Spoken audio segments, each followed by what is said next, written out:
Madam Deputy Speaker, Madam, I spoke for 1 hour at length, and I thought I would get some replies from Honorable Finance Minister, but it is so unfortunate that not a single issue raised by me was answered or was even tried to answer.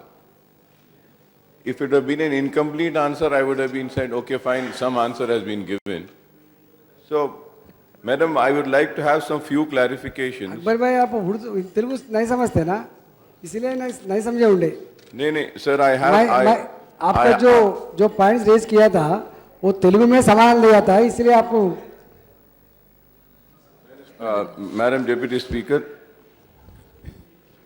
I was there very much in my office and I have translators to translate to me and to give me all the details, and whatever I don't understand, I just ask them to understand.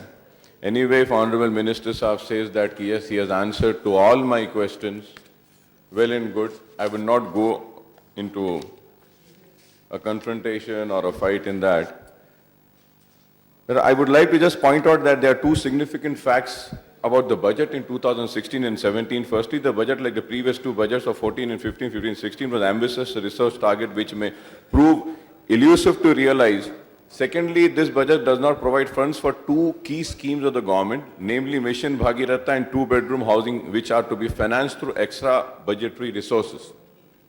The project relating to civic infrastructures of Hyderabad and some other sectors are proposed to be posed to external funding like BRICS. Nothing has been said about this also, Madam. BRIC banks and Rabo Bank, etc. I may like to point out here that the project post for external fundings are routed to government of India, and funds are disbursed to the state to the central government. The externally aided projects are to be reflected in the state budget since the state government gets the money and it has to repay the same. Moreover, the Mission Bhagiratha and two-bedroom housing scheme too are extra budgetary resources are to be raised. Madam, from here it's very important. Both the projects are the government schemes. And if they are taken up with extra budgetary resources or on deferred payment basis to the executing contractors, if not today, someday the finances raised for these two schemes has to be provided for in the state budget in the financial year 2017 and 18 or 18 and 19 or thereafter. The government will have to stand guarantee and subsequently make the payment to the budgetary provisions. Yes or not? They will have to make it. Honorable Leader of Opposition is here. So I want the Finance Minister to clarify on this issue, Madam. This has not been clarified. These are the two major schemes. You find it might be totally funded or loan might have to be taken. When you're going to repay it, you have to show it in budgetary, yes or not. And I hope Honorable Ministers have understood what I said and would get some reply on this, Madam. And the second thing, I have mentioned about everything. The Telangana state had inherited 61,710 crore at the time of its formation in June 2002, June 2nd, 2014, Madam. Madam, at the same time, if we have to see, the population of Telangana is 3.5 crores. Census as per the per capita debt of rupees 17,626.72. Madam, with this government has increased the debts to rupees 83,845 crore in 2014 and 15, and they accumulated to rupees 1,707 crores in 2015 and 16. Finance Minister Ital Rajendra Saab in his budget speech of Telangana State 2016-17 proposed to borrow another 23,113 crore. This will increase the per capita debt of Telangana State to 35,373.72, while taking the total borrowings to 1,23,821.49 crore. I would like to know what I am saying, is this right or wrong? This is very important. This also has not been mentioned by Honorable Finance Minister. Thirdly and lastly, Madam, I had spoken about the scholarships of minority students and I had given the detail. Honorable Minister Saab said that all the scholarships are cleared. I went and I got these details of 2013 and 14, 14 and 15, 15 and 16.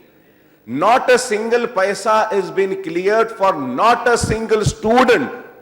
And for that, the requirement is 40.26. And again, if you have to see the total required to clear the old arrears is 254 crore.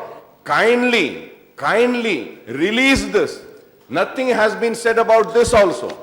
So my humble submission is that okay, when we come prepared and when we stand over here and expect some replies, nothing has been said. And moreover, madam, about the power and water tariff and bus tariff, which would be increased. I would like to know about this also. Are these tariffs going to be increased on power, on water, on buses or not? This is important for the people of the state to know. So I hope that at least now I will get some clarification on the issue which I have raised. I thank you very much for giving me this opportunity, madam. जो अकबर भाई ने जो demand किया था, मुद्दा उठाया था, वो फीस के बारे में, तो एक्चुअली पेमेंट नहीं हुआ होगा, मगर डिपार्टमेंट को पूरा दे दिए,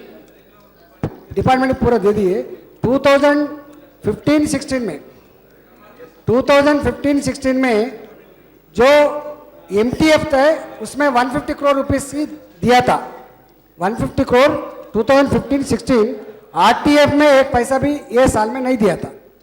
2014 और 15 का जो RTF है थोड़ा बाकी है, बल्कि 2013-14 का नहीं है साहब। अगर है तो पूरा क्लियर करेंगे। अगर 13-14 में 14-15 में कुछ पेंडिंग है तो जरूर दे देंगे।